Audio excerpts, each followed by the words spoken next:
म्हणजे अतिशय महत्त्वाच्या विषयावर आजची बैठक आयोजित केली होती। त्या बैठकीला सर्व पक्षीय नेत्यांना निमंत्रण दिलं होतं आणि त्या बैठकीला सर्वांनीच उपस्थित राहण्याचं मान्य केलं होतं। काही लोकांनी व्हीसीद्वारे या बैठकीला उपस्थित राहण्याचं देखील कळवलं होतं, परंतु दुर्दैवाने या राज्यामध्ये जे काही ओबीसी आणि मराठा समाजामध्ये जे काही वातावरण निर्माण झालेलं आहे, महाराष्ट्र असाच पेटता राहावा, जातीय तेढ निर्माण होत राहावी, अशा प्रकारचं महाविकास आघाडीचं धोरण, त्यांची भूमिका आजच्या या त्यांच्या अनुपस्थितीमुळे स्पष्ट झालेली आहे। खरं म्हणजे महाराष्ट्र हा पुरोगामी आपलं राज्य आहे। या राज्यामध्ये सर्व जातीपातीची लोक गुण्यागोविंदाने राहत आहेत, खेळीमेळीच्या वातावरणामध्ये राहत आहेत आणि राज्यामध्ये कधी अशी कटुता आली, अशा प्रकारच्या घटना घडल्या, अशा प्रकारचे प्रसंग आले तर सरकार पक्ष, विरोधी पक्ष, सर्व पक्ष लोक एकत्र येऊन या ठिकाणी साधक बाधक चर्चा करून त्यामध्ये मार्ग काढत असत। अशा प्रकारची एक बैठक 1 नोव्हेंबर 2023 रोजी झाली होती आणि या बैठकीमध्ये देखील काही ठराव मंजूर केले। परंतु आता महाराष्ट्रामध्ये 2 समाजामध्ये शांतता प्रस्थापित झाली पाहिजे, दोन्ही समाजाला न्याय मिळाला पाहिजे। म्हणजे मराठा समाजाला न्याय देत असताना ओबीसीचं नुकसान होऊ नये, ओबीसीवर अन्याय होऊ नये, ही भूमिका सरकारची कालही होती, आजही आहे। तीच भूमिका आजच्या बैठकीमध्ये देखील त्यावर चर्चा केली। परंतु महाविकास आघाडीला मी मगाशी म्हटल्याप्रमाणे या दोन्ही जातीमध्ये संघर्ष, तेढ निर्माण व्हावी, तशाच प्रकारची ती जो काही तेढ आहे किंवा जो संघर्ष आहे तो तसाच कायम राहावा आणि आपली राजकीय पोळी त्याच्यामधून भाजून घ्यावी, अशा प्रकारचं जे काही चित्र किंवा त्यांची भूमिका ही आज महाराष्ट्रासमोर उघड झालेली आहे। आणि म्हणून आंदोलनकर्त्यांनी देखील या बाबीचा निश्चित विचार करावा की मराठा आणि ओबीसी या समाजाबद्दल किती प्रेम आहे या लोकांना, याचा देखील विचार करावा। आणि खऱ्या अर्थाने सरकारची भूमिका स्पष्ट आहे, सरकारचं धोरण स्पष्ट आहे। मराठा समाजाला देखील आम्ही आरक्षण दिलं 10%, कायद्याच्या चौकटीत बसून सुप्रीम कोर्टाच्या डायरेक्टिव्ह, सुप्रीम कोर्टाने जी ऑब्झर्वेशन मांडली, सुप्रीम कोर्टाने ज्या त्रुटी दूर मांडल्या, त्या त्रुटी आम्ही मागासवर्ग आयोग स्थापन करून, गठीत करून ते आरक्षण आम्ही दिलं। तेही आरक्षण रद्द व्हावं यासाठी मार्च पासून जे कोणी पिटिशन दाखल ज्यांनी केलेलं आहे त्याचाही चेहरा उघड होईल, तेही कोणाचे लोक आहेत तेही स्पष्ट होईल। म्हणजे तुम्ही कधी आरक्षण दिलं नाही, तुमच्या हातात होतं मराठा समाजाला न्याय देण्याचं, तेव्हा तुम्ही त्याला वंचित ठेवलं। तुम्ही स्वतःची राजकीय पोळी भाजली, मराठा समाजाच्या जीवावर नेते झाले, सरकार आलं, सगळं आलं, सत्ता मिळवली, परंतु मराठा समाजाला वंचित ठेवण्याचं काम केलं। आणि आम्ही मराठा समाजाला न्याय दिला, 10% आरक्षण दिलं, ते रद्द व्हावं म्हणून देखील प्रयत्न जे लोक करतात हे देखील निंदनीय आहे। आणि म्हणून या ठिकाणी ओबीसी आणि मराठा समाज या दोन्ही समाजावर अन्याय होऊ नये ही भूमिका सरकारची आहे। निवडणुका तर येतात जातात, परंतु या राज्यामध्ये सर्व समाज गुण्यागोविंदाने राहिले पाहिजे ही भूमिका आमची आहे आणि ती भूमिका आम्ही अनेक वेळा स्पष्ट केलेली आहे। त्यामुळे जे आंदोलन मनोज जरांगे यांचं होतं त्या बाबतीमध्ये देखील शंभूराज देसाई यांनी मला वाटतं आणि चंद्रकांत दादांनी स्पष्ट केलं असेल की जे हैदराबादचं जे आहे तिकडेही आमची टीम गेलेली आहे, त्या बाबतीमध्ये देखील काम सुरू आहे.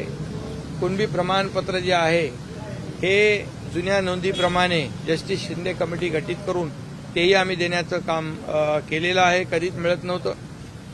आणि त्याचबरोबर 10% मराठा आरक्षण आम्ही विशेष कॅटेगरी करून SC-BC करून नियम आणि कायदा पाळून हे आरक्षण दिलेलं आहे. त्याचबरोबर मराठा समाजाला मोठ्या प्रमाणावर आज सवलती दिलेल्या आहेत. 5,000 अधिसंख्य पदावर ज्यांचं सिलेक्शन झालं नव्हतं, ज्यांना अपॉइंटमेंट मिळाली नव्हती, त्यांना देखील आमच्या सरकारने नियुक्त्या दिलेल्या आहेत. आज मुलींचं शिक्षण 100% मोफत करण्याचा निर्णय देखील आमच्या सरकारने घेतलेला आहे. आणि म्हणून एकीकडे मराठा समाजाला न्याय देत असताना दुसरीकडे OBC समाजाचं देखील आरक्षण कमी होऊ नये, त्या समाजावर देखील अन्याय होऊ नये ही भूमिका देखील सरकारने घेतलेली आहे. ही भूमिका स्पष्टपणे घेणारं आमचं सरकार आहे. परंतु दुर्दैवाने विरोधी पक्ष यापासून दुटप्पी भूमिका त्यांनी घेतली आणि आजच्या निवडणुकीतून मी म्हणेन की त्यांनी कातडी बचाव धोरण अवलंबलेलं आहे. आणि निश्चित याचा विचार मराठा आणि OBC या दोन्ही समाजाने करावा. छगन भुजबळ यांनी भूमिका घेतली की सगळे सोयऱ्यांचे GR काढू नये. दुसरी गोष्ट, आज जे मराठा आरक्षण आम्ही दिलं, मराठा आरक्षण दिलं तेव्हा मार्चपासून हे आरक्षण रद्द व्हावं म्हणूनही प्रयत्न सुरू आहेत. कोणाचे प्रयत्न सुरू आहेत? जे पिटिशनर आहेत त्यांची माहिती घ्या कोणाचे आहेत ते. तुम्ही पत्रकार आहात ना, कोर्टामध्ये कोण जातो, कोणी पिटिशन फाईल केले ती बघा. आणि दुसरी गोष्ट, जे 10% आरक्षण दिलंय, ज्या दिवशी दिलं त्या दिवसापासून हे आरक्षण टिकणार नाही, हे आरक्षण टिकणार नाही अशा प्रकारचा टाव फोडणारा महाविकास आघाडी त्यांनी म्हटलं पाहिजे होतं की हे आरक्षण टिकवलं पाहिजे, हे आरक्षण टिकवलं पाहिजे, हे सगळ्यांनी मिळून हे आरक्षण टिकवलं पाहिजे अशी भूमिका त्यांनी घेतली पाहिजे होती. आणि या आरक्षण दिल्यामुळे आज नोकर भरतीमध्ये, आज शिक्षणामध्ये मराठा समाजाच्या मुलांना प्रवेश मिळू लागले, मराठा समाजाच्या मुलांना पोलिसांमध्ये नोकऱ्या मिळू लागल्या. याची पोटदुखी आज विरोधी पक्षाला याचा आनंद असला पाहिजे.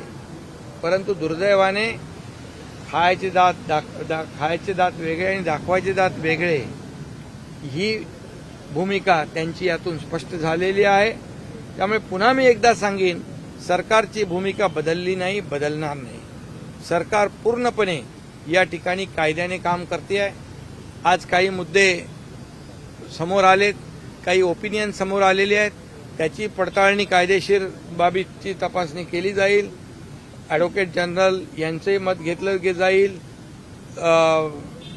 विधी व न्याय विभागाचंही मत घेतलं जाईल आणि जे योग्य आहे ते त्याचा निर्णय सरकार घेईल. एवढंच मी या प्रसंगी सांगतो. कुणावरही अन्याय सरकार करणार नाही. छगन भुजबळांच्या भूमिकेवरती उद्या बोलणार, कशा प्रकारे बातचीत होणार आहे आणि कोणत्या मुद्द्यांवर ही चर्चा होईल? कोणाशी? तेलंगणाच्या मुख्यमंत्र्यांशी तुम्ही बातचीत करणार आहात? त्या बाबतीमध्ये देखील आमचे 11 अधिकारी गेलेले आहेत तिकडे. 11 अधिकारी गेलेत, काही 7,000 डॉक्युमेंट सापडली आहेत. आणि म्हणून मराठा समाजाच्या तरुणांनी देखील हे लक्षात घेतलं पाहिजे. आतापर्यंत कधी कुणबी प्रमाणपत्र मराठवाड्यात मिळत नव्हती. जस्टिस शिंदे कमिटी गठीत करून ज्यांच्या कुणबी नोंदी 1967 पासून आहेत अशा लोकांना कुणबी प्रमाणपत्र देण्याचाही निर्णय घेतला आणि त्याप्रमाणे कुणबी प्रमाणपत्र मिळू लागली. त्याचबरोबर हेही आम्ही सांगितलं की कुणबी प्रमाणपत्र जे पात्र आहेत यांना मिळालं पाहिजे. यामध्ये कुठेही बोगसपणा असता कामा नये. यामध्ये कुठल्याही प्रकारे कुठल्याही अधिकाऱ्यांनी चुकीचं काम केलं तर त्याच्यावर देखील कठोर कारवाई केली जाईल असं मी यापूर्वी देखील म्हटलेलं आहे. त्यामुळे मला वाटतं मराठा समाजाने मग सारथीचा असेल, अण्णासाहेब पाटील आर्थिक विकास महामंडळाच्या माध्यमातून जवळपास 70,000 तरुणांना स्वतःच्या पायावर उभं केलेलं आहे. त्याचबरोबर सारथीच्या माध्यमातून मोठ्या प्रमाणावर लोकांना जे काही उच्च शिक्षण असेल, त्या म्हणजे नोकऱ्या असतील, या बाबतीमध्ये देखील सारथीच्या माध्यमातून देखील न्याय मिळाला आहे. नवीन नवीन जॉब ओरिएंटेड कोर्सेस आपण सुरू केलेले आहेत, त्याच्यामध्ये आणखी भर घातलेली आहे. आणि त्याचबरोबर या ठिकाणी ओबीसीसाठी देखील ज्या योजना आहेत त्या योजनांमध्ये देखील आणखी आम्ही वाढ केलेली आहे. त्यामुळे कुणालाही भेदभाव आम्ही केला नाही. सारथी असेल, महाज्योती असेल, बार्टी असेल, सगळे जे आहेत यांना हे सर्व मुलं जे आहेत सरकारच्या समोर एक समान आहेत, हे धोरण आम्ही ठेवलेलं आहे. परंतु विरोधी पक्षाचं धोरण आज समोर आलंय, दुटप्पीपणाचं, ढोंगीपणाचं, फक्त राजकीय पोळी भाजण्याचं. यासाठी पुन्हा एकदा मी सांगेन, मराठा समाज आणि ओबीसी समाजाने याची जाणीव ठेवावी आणि यांना ओळखावं. निवडणुकीच्या तोंडावरती महाराष्ट्र पेटवण्याचा हा प्रयत्न आहे का? कारण 2-3 महिन्यामध्ये विधानसभा निवडणुका आहेत. एकंदरीत याआधी चर्चेला येणारे विरोधी पक्ष नाही, म्हणून तर आज जे विरोधी पक्ष, मला तर काही लोकांनी सांगितलं की आणखी कोणाला यांना बोलवा त्यांना बोलवा. मी नाव सांगतो, बाळासाहेब थोरात स्वतः मला बोलले, पृथ्वीराज चव्हाण साहेबांनी बोलवा. त्यांनी पत्र दिलं, त्यांनाही आम्ही निमंत्रण दिलं. काही लोक VC-वरून जॉईंट होणार होते.